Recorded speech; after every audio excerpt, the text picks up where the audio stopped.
Hello my dear students, welcome back to my YouTube channel. मेरे YouTube channel पे आप लोग का बहुत बहुत स्वागत है। डियर स्टूडेंट, मैं अपने इस चैनल पर आप लोग को इस समय शिक्षा शास्त्र विषय का अध्ययन करा रहा हूँ। और ये जो शिक्षा शास्त्र विषय आप लोग को अध्ययन कराया जा रहा है, इसमें शिक्षा मनोविज्ञान और शिक्षा दर्शन की क्लासेस कराई जा रही हैं। ये क्लासेस आपके एमए के सिलेबस, एमएड के सिलेबस, यूजीसी नेट पेपर 2 के सिलेबस और कुछ हद तक बीएड के सिलेबस के अकॉर्डिंग कराई जा रही हैं। इनमें जो कुछ भी आप लोग को अध्ययन कराया जाएगा वो सब चीज़ें आपके एग्जाम में पूछी जाती हैं और यूजीसी नेट के एग्जाम में तो इससे आपको काफ़ी क्वेश्चन भी मिलेंगे। इसके अलावा बीएड का जो सिलेबस आपका दिया हुआ है उसमें बहुत सारी चीज़ें इससे मिलेंगी और सीटेट और टेट का जो एग्ज़ाम होता है उसमें भी बहुत सारी जो फैक्चुअल चीज़ें हैं उनको भी आपको करने में इससे मदद मिलेगी। तो इसलिए आप लोग इन क्लासेस को अच्छे तरीके से देखिए, देखने के बाद उसका नोट्स बना लिया करिए, जिससे क्या हो कि आपका एग्जामिनेशन के समय रिवीजन कर लेने पर उसमें क्वेश्चन को सॉल्व करने में आपको किसी भी प्रकार की समस्या ना हो। अभी तक हम लोगों ने देखिए शिक्षा मनोविज्ञान और शिक्षा दर्शन में 19 क्लासें कर ली हैं। आज की क्लास जो है आपकी शिक्षा दर्शन की क्लास है और शिक्षा दर्शन की ये 20वीं क्लास है। और जैसा कि मैंने आप लोग को बताया है, पिछली क्लासेस से हम लोग भारतीय शैक्षिक दार्शनिकों का अध्ययन करते हुए चले आ रहे हैं। पिछली क्लास में हम लोगों ने श्री अरबिंदो के जी के जो शिक्षा दर्शन है उनके बारे में अध्ययन किया था। इसके पहले हम लोगों ने जो है सावित्रीबाई फुले जी के शिक्षा दर्शन का अध्ययन किया था। फिर उसके बाद महात्मा गांधी का किया था, फिर उसके बाद विवेकानंद का किया था। तो एक एक करके हम लोग जो है इन सारी चीज़ों का अध्ययन करते हुए चले आ रहे हैं। और आज की क्लास में हम लोगों को एक और महत्वपूर्ण भारतीय शैक्षिक दार्शनिक गीजू भाई बधेका के शिक्षा दर्शन का अध्ययन करना है। तो हम लोग इस क्लास में देखेंगे कि गीजू भाई बधेका ने किस तरीके से शिक्षा के बारे में अपने विचार प्रस्तुत किए हैं और उनका शिक्षा से संबंधित दर्शन किस प्रकार का है और वो कहाँ तक आजकल की शिक्षा व्यवस्था में उपयोगी माना जाए। तो ये क्लास हमारी 20वीं क्लास है और मैंने अभी आप लोग को बताया कि ये क्लासेस हमारी BEd, MEd, MA, UGC NET paper 2 के साथ साथ और भी अन्य जो प्रतियोगी परीक्षाएं होती हैं उनमें भी काम के लायक है। तो इसलिए ये क्लासेस आपके लिए काफ़ी इम्पॉर्टेंट है। ठीक है, तो चलिए क्लास को शुरू करते हैं। और क्लास को शुरू करने से पहले एक चीज़ मैं आप लोग को फिर से कह दे रहा हूँ कि मेरे इस चैनल का एक एप्लीकेशन प्ले स्टोर पर उपलब्ध है। आप लोग उस एप्लीकेशन को डाउनलोड करिए। डाउनलोड करने के बाद आप उसमें देखेंगे कि आप लोगों के लिए बहुत सारे जो कॉम्पिटिटिव एग्जाम के क्लासेस कोर्स उसमें उपलब्ध कराए गए हैं। उसका जो प्राइस है बहुत ही किफ़ायती है, बहुत ही कम है, जिसको अफोर्ड करना हर स्टूडेंट के लायक है। इसके अलावा विभिन्न प्रतियोगी परीक्षाओं की जो है आप लोगों को उसमें सिलेबस मिल जाएंगी, बहुत सारे मॉक टेस्ट आप लोग के लिए उपलब्ध कराए गए हैं। तो इन सारी चीज़ों का भी आप लोग लाभ उठाइए। और आपके जो भी मित्र सहपाठी अभी तक मेरे इस चैनल को सब्सक्राइब नहीं किए हैं उनको सब्सक्राइब करवाइए, शेयर करिए, लाइक करिए। और आप लोग भी अगर इस चैनल को अभी तक सब्सक्राइब नहीं किए हो तो सब्सक्राइब जरूर कर दीजिए और लाइक भी कर दीजिए। ठीक है, इससे क्या होगा कि हमारा जो मनोबल है वो बढ़ेगा और हम आप लोगों के लिए इसी तरह की जो क्लासेस हैं वो लेकर आते रहेंगे। क्योंकि मैं अभी तक अपने चैनल पर आप लोगों से इन क्लासेस का किसी भी प्रकार का कोई शुल्क नहीं लेता हूँ। तो सारी चीज़ें आप लोगों के लिए इसी तरीके से उपलब्ध कराती जाएंगी। ठीक है, तो चलिए क्लास को शुरू करते हैं। हाँ, तो देखिए हम लोग शिक्षा शास्त्र यानी एजुकेशन का अध्ययन कर रहे हैं। इसमें हम लोग एमए, एमएड और अदर एग्जाम के सिलेबस के अकॉर्डिंग सारी चीज़ों को अध्ययन करते हुए चले आ रहे हैं। आज की हमारी क्लास का जो टॉपिक है शिक्षा दर्शन के अंतर्गत भारतीय शैक्षिक दार्शनिक गीजू भाई बधेका। गीजू भाई बधेका एक महत्वपूर्ण शिक्षा दार्शनिक के रूप में जाने जाते हैं। इनसे संबंधित आपके यूजीसी नेट के पेपर में भी क्वेश्चन पूछा जाता है, बीएड के सिलेबस में भी इनको शामिल किया गया है। तो ये आपके लिए काफ़ी इंपॉर्टेंट है, इनके बारे में आपको जानना चाहिए और इनके शिक्षा दर्शन को अच्छे तरीके से समझना चाहिए। सबसे पहले जैसे हर शिक्षा दार्शनिक के बारे में हम लोग बेसिक बातें जानते हैं, उनके बारे में परिचय करते हैं, तो इनके बारे में उसी तरीके से देख लेते हैं। गीजू भाई बधेका का जन्म 1885 ईस्वी में हुआ था और इनकी मृत्यु 1939 ईस्वी में हुई। ये भारत के एक प्रमुख बाल शिक्षाविद, चिंतक और व्यवहारवादी शिक्षक थे। यानी इन्होंने बालकों की शिक्षा के लिए जो कार्य किए थे और उसके साथ साथ ये एक चिंतक और व्यवहारवादी शिक्षक के रूप में भी कार्य किए थे। इन्होंने स्कूल में अध्यापन का भी कार्य किया था। ठीक है, शुरू में ये अखबार में संपादन का कार्य किया करते थे। बाद में इन्होंने एक स्कूल में पढ़ाना शुरू किया और वहीं से इनका ये बालकों की शिक्षा का शिक्षा दर्शन बहुत ज़्यादा चर्चित हुआ और इनके जो तौर तरीके थे बालकों को शिक्षा प्रदान करने के वो भी काफ़ी प्रसिद्ध हुए और इनको इसके लिए पुरस्कार भी प्राप्त हुआ। इनके बारे में अगर आप लोगों को बहुत अच्छे तरीके से जानना है तो इनके द्वारा एक लिखी गई पुस्तक दिवा स्वप्न है, तो उसको अगर आप अच्छे से पढ़ लेंगे तो आपको छोटे बच्चों को किस तरीके से पढ़ाना चाहिए, छोटे बच्चों के साथ आपको कैसे क्लास में इंटरेक्ट करना चाहिए, ये चीज़ें बहुत अच्छी तरीके से समझ में आएंगी और इनकी इस लेखनी को पढ़ते समय आपको बहुत आनंद भी आएगा। तो आप लोग ज़रूर एक बार इसको पढ़िए, क्योंकि अगर आप शिक्षक बनना चाहते हैं, एक शिक्षक के रूप में अपने आप को साबित करना चाहते हैं, तो इनकी इस कहानी को, दिवा स्वप्न को आपको एक बार जरूर पढ़ना चाहिए। ठीक है, तो ये देखिए गिजूभाई बधेका जी जो थे, ये प्रारंभिक बाल्यावस्था शिक्षा यानी अर्ली चाइल्डहुड एजुकेशन के क्षेत्र में क्रांतिकारी विचार लाने के लिए काफी प्रसिद्ध हैं। इन्होंने भावनगर गुजरात में दक्षिणामूर्ति बाल मंदिर की स्थापना कर अपने विचारों को प्रयोगात्मक रूप से लागू किया। यानी ये रहने वाले कहाँ के थे? भारत के गुजरात राज्य के रहने वाले थे और वहीं पर इन्होंने अपने इस शिक्षा दर्शन से संबंधित जो भी कार्य थे उसको किए थे।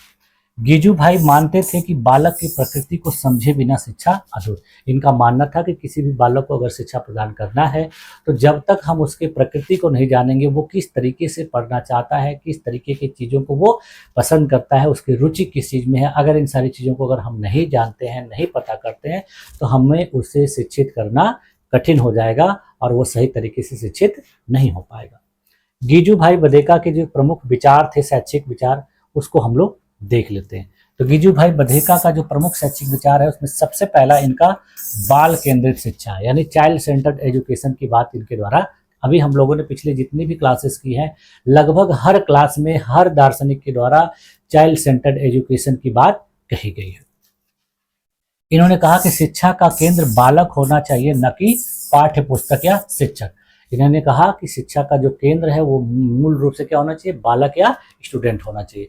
किताबें या शिक्षक नहीं होने चाहिए, बल्कि किताबें और शिक्षक क्या होने चाहिए? एक सहायक और जो है मार्गदर्शक के रूप में होने चाहिए। प्रत्येक बालक की रुचि, क्षमता और गति अलग अलग होती है और उनको उसी के अनुसार शिक्षित करना चाहिए। क्लास में उनके साथ उसी भी तरीके से व्यवहार भी करना चाहिए, उनको उसी तरीके से ट्रीट करना चाहिए। उदाहरण के लिए देखिए, यदि कोई बालक अगर चित्र बनाना पसंद करता है तो भाषा या गणित को चित्रों और गतिविधियों के माध्यम से सिखाया जाए। अगर कोई क्लास में बालक है उसको चित्र बहुत ज़्यादा पसंद है, तो टीचर का उद्देश्य होना चाहिए कि वो उस बालक को चित्रों के माध्यम से ही जो अन्य विषय हैं उसको समझाने का प्रयास करे, चित्रों का प्रयोग करके उसको वो चीज़ों को बताए, जिससे क्या होगा कि उस बालक का जो चित्र के प्रति जो रुचि है वो रुचि बना रहेगा और उसी रुचि के साथ साथ वो दूसरे विषयों को भी आसानी से सीखने लगेगा।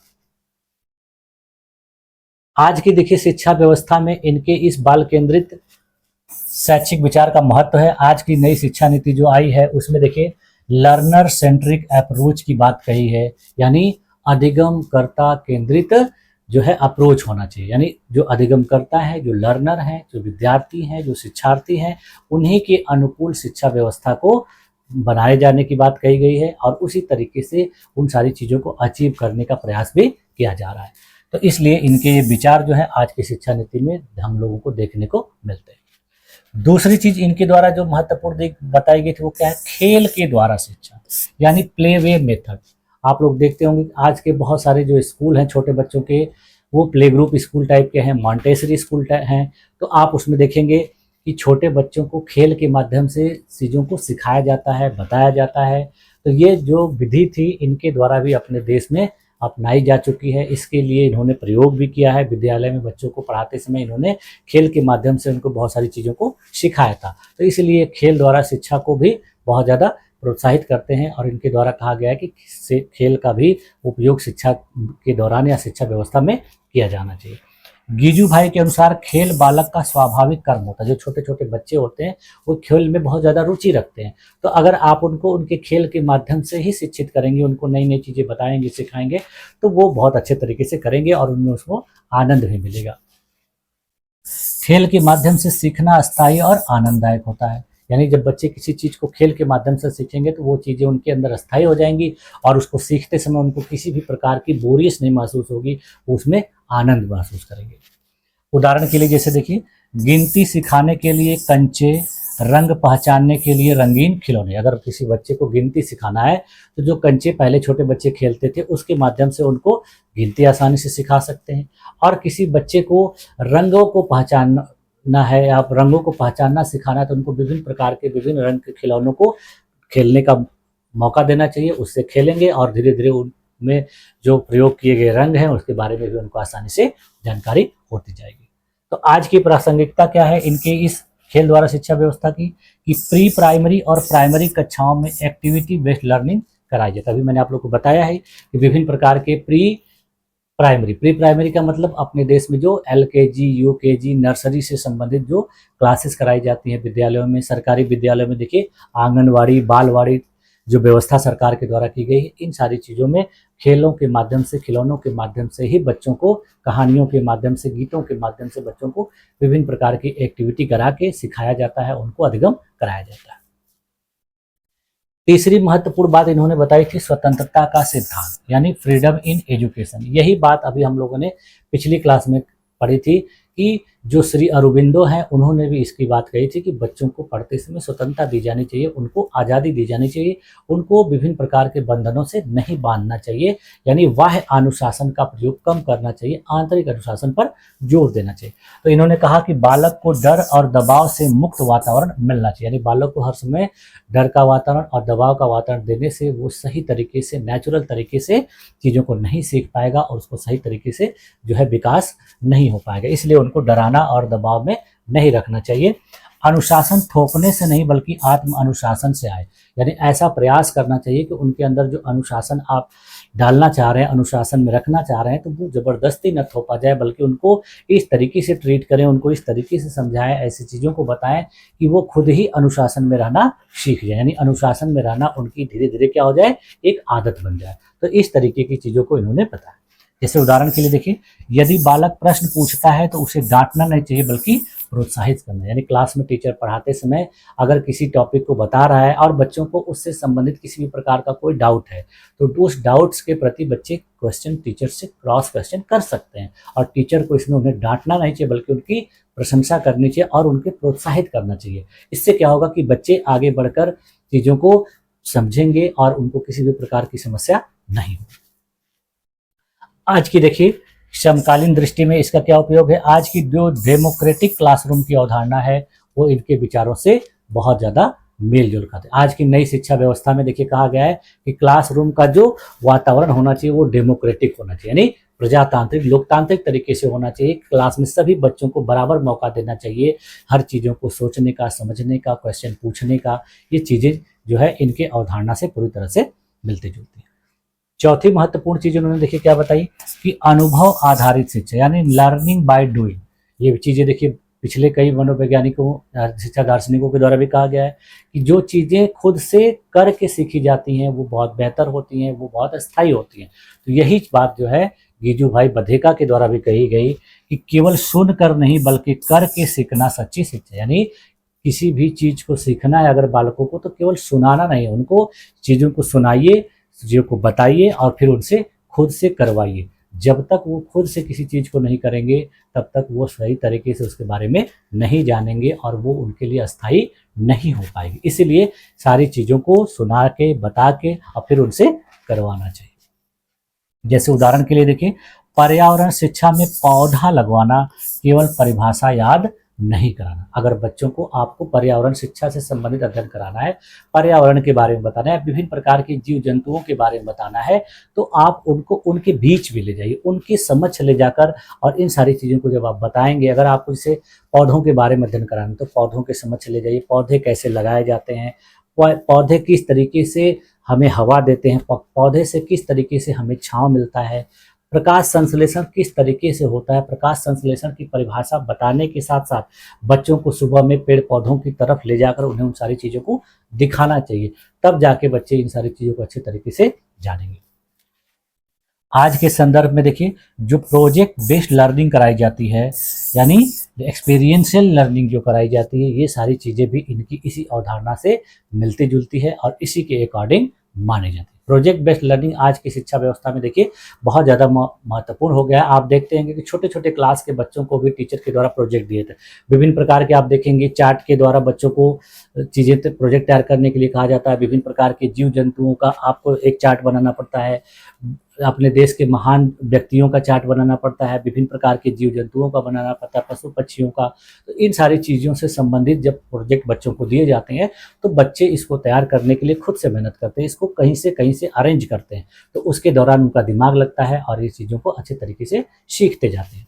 एक्सपीरियंशियल लर्निंग कराई जाती है, अनुभवात्मक अधिगम कराया जाता है। अनुभवात्मक अधिगम का मतलब कि चीज़ों को बच्चे खुद से करेंगे और खुद से जब करेंगे तो करने के दौरान विभिन्न प्रकार की गलतियां करेंगे, उनसे बहुत सारी चीज़ें छूट जाएंगी और फिर उन सारी चीज़ों को दोबारा वो सही करेंगे। तो इससे क्या होगा कि भविष्य में वो दोबारा जब किसी चीज़ को करेंगे तो उनसे गलती होने के चांसेस नहीं रहेंगे। तो ये सारी चीज़ें आज की शिक्षा व्यवस्था में बहुत ज़्यादा महत्वपूर्ण है और इन सारी चीज़ों के बारे में इन्होंने भी अपने शिक्षा दर्शन में बताया है। अब देखिए इन्होंने शिक्षा में प्रेम और संवेदना की बात कही, यानी क्लास में बच्चों को पढ़ाते समय विद्यार्थियों के साथ व्यवहार जो है प्रेम पूर्वक होना चाहिए और विद्यार्थियों के प्रति टीचर के मन में संवेदना भी होनी चाहिए। ऐसा नहीं कि दूसरे के बच्चों को समझ के उनको डांटना है बिना मतलब का, आप उनको प्रताड़ित करेंगे, उनको क्लास में अपमानित करेंगे, इस तरीके की चीज़ें नहीं होनी चाहिए। यानी अपने क्लास के बच्चों के प्रति आपके मन में प्रेम की भावना होनी चाहिए, उनके प्रति संवेदना होनी चाहिए। उनके अगर किसी भी प्रकार की कोई समस्या है तो उसको अच्छे से सुनना चाहिए ध्यानपूर्वक और फिर उसको जो है दूर करने का प्रयास किया जाना चाहिए। इस तरीके का व्यवहार इन्होंने अपने शिक्षा कार्य के दौरान भी जो है क्लास में बच्चों के साथ किया था। तो इसी चीज़ के बारे में इन्होंने कहा है।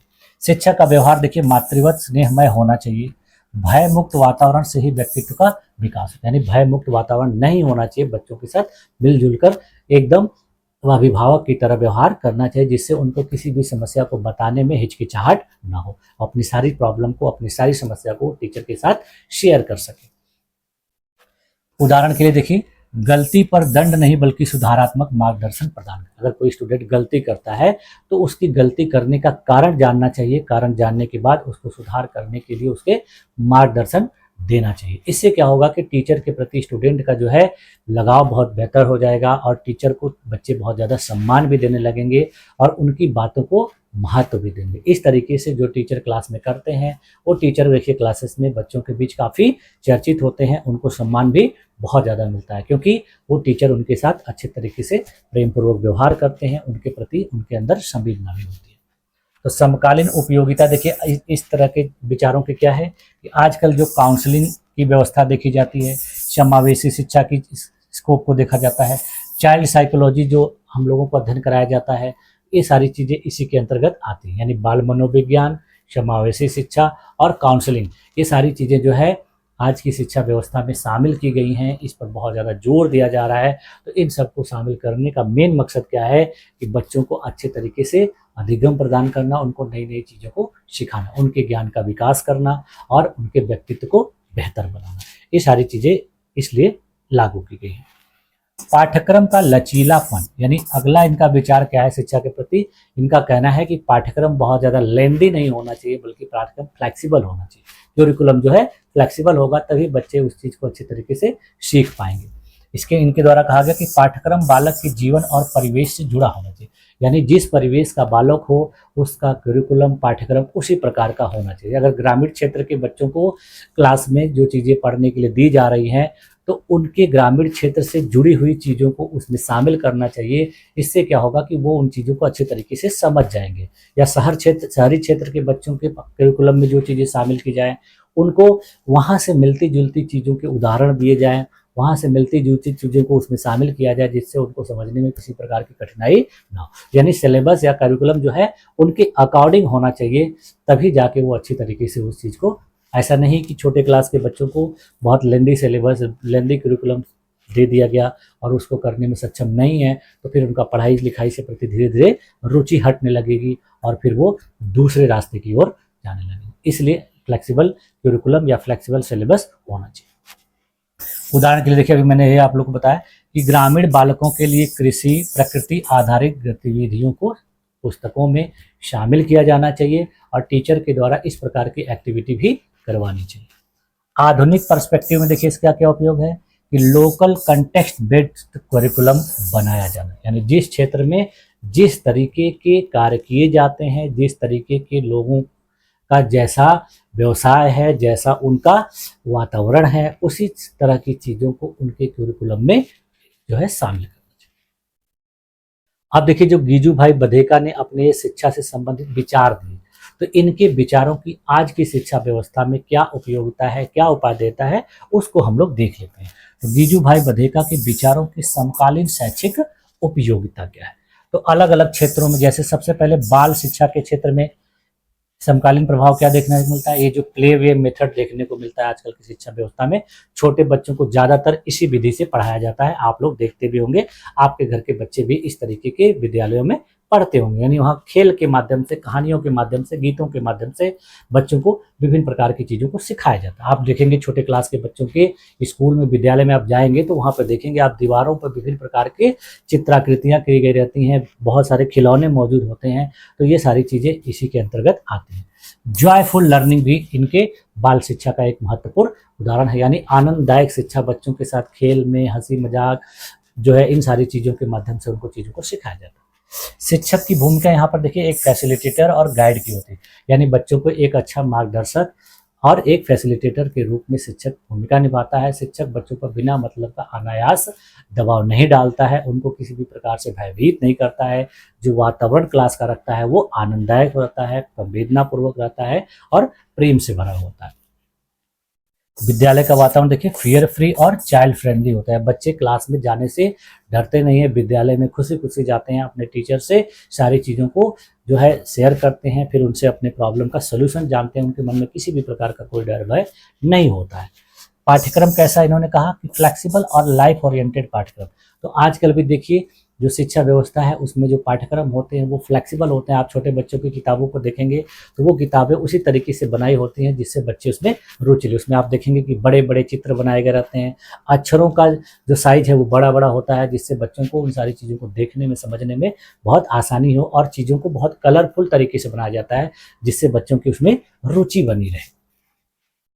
लाइफ ओरिएंटेड का मतलब होता है कि उनके जीवन से जुड़े चीज़ों को, जीवन से संबंधित चीज़ों को उसमें शामिल किया जाता है। जैसे उस चीज़ को देखते हैं तो उसको पढ़ने के लिए उनका जो है मन करता है, उसमें रुचि लगती है और फिर वो उन चीज़ों को पढ़ने लगता है। अगर ऐसी किसी चीज़ को शामिल कर दिया जाए जिससे वो जुड़ाव न उत्पन्न कर सके तो उन चीज़ों को नहीं पढ़ते हैं, उनको बोरियस महसूस होती है, इसीलिए इन सारी चीज़ों को ऐसे किया जाता है।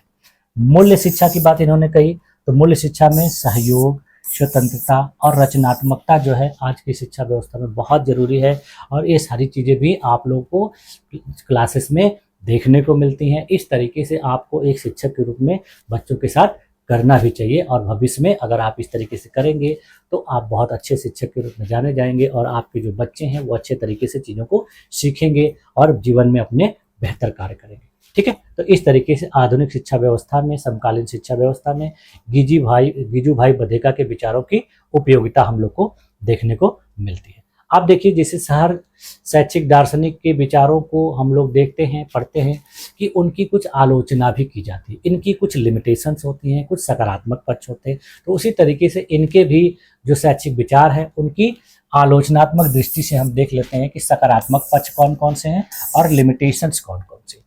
तो सकारात्मक पक्ष में जैसे देखिए, इनका जो शैक्षिक दर्शन है पूरी तरह से बाल मनोविज्ञान पर आधारित है। आप लोग देखते होंगे कि टीचर से संबंधित, यानी शिक्षक पात्रता संबंधित जो भी परीक्षाएं होती हैं उसमें बाल मनोविज्ञान से संबंधित प्रश्नों की संख्या बहुत ज़्यादा होती है।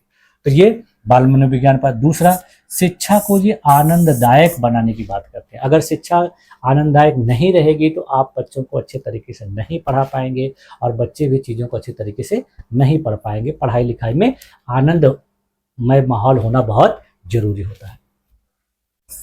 व्यक्तित्व विकास पर बल देते, यानी इनका मत कहना है कि शिक्षा के दौरान केवल किताबी चीज़ों को रटाया न जाए, बताया न जाए, बल्कि बच्चों के अंदर अच्छे व्यक्तित्व का निर्माण भी किया जाए। उनको ज्ञान के माध्यम से, किताबों के माध्यम से, विभिन्न प्रकार के व्यवहारों के माध्यम से अच्छे व्यक्तित्व को उनमें स्थापित करना चाहिए। उनकी संपूर्ण व्यक्तित्व को बेहतर करके निखारना चाहिए, जिससे वो जीवन में, भविष्य में एक अच्छे नागरिक के रूप में अपने आप को स्थापित करते हैं। अब देखिए, इनके जो शैक्षिक विचार हैं उनकी लिमिटेशंस क्या है। लिमिटेशंस ये है कि उच्च कक्षाओं में पूर्णतः इनको लागू करना कठिन है।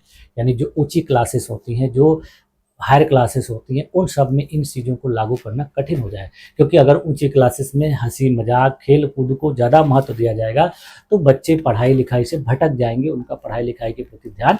अगर देखिए बहुत सारे ऐसे विषय हैं जिसमें सीरियस होना पड़ेगा, बच्चों को गंभीर होना पड़ेगा और मेहनत ज़्यादा करनी पड़ेगी। अगर ये हर चीज़ों को खेल कूद के माध्यम से, कहानी गीतों के माध्यम से कराया जाने लगे तो ऐसा करना संभव नहीं होगा। इसलिए बड़ी क्लासेस में इनके जो शैक्षिक विचार हैं ये पूरी तरह से नहीं लागू हो पाते, इनको करना कठिन हो जाता है। दूसरी चीज, संसाधन और प्रशिक्षित शिक्षकों की आवश्यकता पड़ती है। यानी जिस तरीके की शिक्षा व्यवस्था की बात इन्होंने कही है, उस तरीके की शिक्षा व्यवस्था के लिए जो टीचर होना चाहिए वो काफ़ी प्रशिक्षित होना चाहिए और बहुत सारे संसाधन भी होने चाहिए। बहुत से ऐसे विद्यालय हैं आप देखते हैं कि वहाँ संसाधनों की बहुत ज़्यादा कमी है। छोटे छोटे बच्चों के लिए इतने सारे खिलौने, इतनी सारी चित्रकारियाँ, पेंटिंग वहाँ उपलब्ध नहीं होती है। तो वो चीज़ें जब नहीं उपलब्ध होंगी तो इस तरीके से आप बच्चों को शिक्षित नहीं कर पाएंगे। तो इसलिए संसाधनों की भी बहुत ज़्यादा ज़रूरत होती है और संसाधनों की कमी होने की वजह से इनके जो ये विचार हैं ये पूरी तरह से फुलफिल नहीं हो पाते। अब देखिए इसका कंक्लूजन क्या निकल के आ रहा है। जो हम लोगों ने आज गिजू भाई बधेका की शिक्षा दर्शन के बारे में अध्ययन किया तो उसका कंक्लूजन ये निकल के आ रहा है कि गिजू भाई बधेका का जो शैक्षिक दर्शन है आज भी उतना ही प्रासंगिक है जितना उनके समय में था। यानी इनके द्वारा जो शैक्षिक विचार दिए गए, शैक्षिक दर्शन दिया गया, ये जितना उस समय प्रासंगिक था आज भी उतना ही प्रासंगिक है। बस अंतर यही है कि उस समय की जो सिचुएशन थी, जो स्थिति थी, वो ब्रिटिशकालीन समय था। यानी हम किसी दूसरे जो देश के गुलाम थे, हमारी जो परिस्थितियां थी वो हमारे अनुकूल नहीं थी, हम दूसरे के ऊपर आश्रित थे। लेकिन आज जो है सारी चीज़ें हमारे अनुकूल हैं, हम किसी के ऊपर आश्रित नहीं हैं। तो हमारे देश की सरकार इसके लिए सारे कार्य कर रही है। नई शिक्षा व्यवस्था में भी इसके लिए बहुत सारे प्रावधान शामिल किए गए हैं। वर्तमान शिक्षा व्यवस्था यदि खेल, स्वतंत्रता, अनुभव और प्रेम को अपनाए तो शिक्षा बोझ नहीं बल्कि जीवन का उत्सव बन सकती है। यानी इनका कहना है कि अगर वर्तमान की शिक्षा व्यवस्था में इन सारी चीज़ों को शामिल किया जाए, जिसमें खेल, स्वतंत्रता, अनुभव और प्रेम की भावना, इन सारी चीज़ों को अगर साथ साथ लेकर चला जाए शिक्षा व्यवस्था में, जहाँ जिस चीज़ की जैसी ज़रूरत हो उस चीज़ का प्रयोग किया जाए तो शिक्षा व्यवस्था बहुत बेहतर हो जाएगी और बच्चों के लिए बोरिंग ना होकर बल्कि एक उत्सव के रूप में हो जाएगी। बच्चे बहुत हंसी खुशी इन सारी चीज़ों में शामिल होंगे और ज्ञान को प्राप्त करेंगे, अपना जीवन बेहतर बनाएंगे। ठीक है, तो इस तरीके से देखिए आज की क्लास में हम लोगों ने गिजू भाई बधेका के शैक्षिक दर्शन के बारे में बेहतर तरीके से विस्तार पूर्वक अध्ययन किया और इनके शिक्षा दर्शन की जितने भी महत्वपूर्ण बातें थी मैंने आप लोगों को उनको वर्तमान के कंटेक्स्ट में यानी समकालीन परिप्रेक्ष्य में भी जोड़कर बताया और समझाया। और मुझे उम्मीद है कि आप लोग को सारी चीज़ें अच्छे तरीके से समझ में आ भी गई हों। अगर इसके बावजूद भी आप लोग को किसी भी प्रकार का कोई डाउट है किसी भी पार्ट में तो आप लोग कमेंट कर सकते हैं। आपके कमेंट के माध्यम से जो कुछ भी आपके डाउट होंगे मैं उसको क्लियर करने का पूरा प्रयास करूँ। ठीक है, तो आप लोगों ने मेरी इस क्लास में अपने आप को इतनी देर तक इतने धैर्यपूर्वक बनाए रखा, इसके लिए भी आप लोग का बहुत बहुत धन्यवाद। अब हम लोग अगली क्लास में मिलेंगे किसी दूसरे टॉपिक के साथ, तब तक के लिए थैंक यू।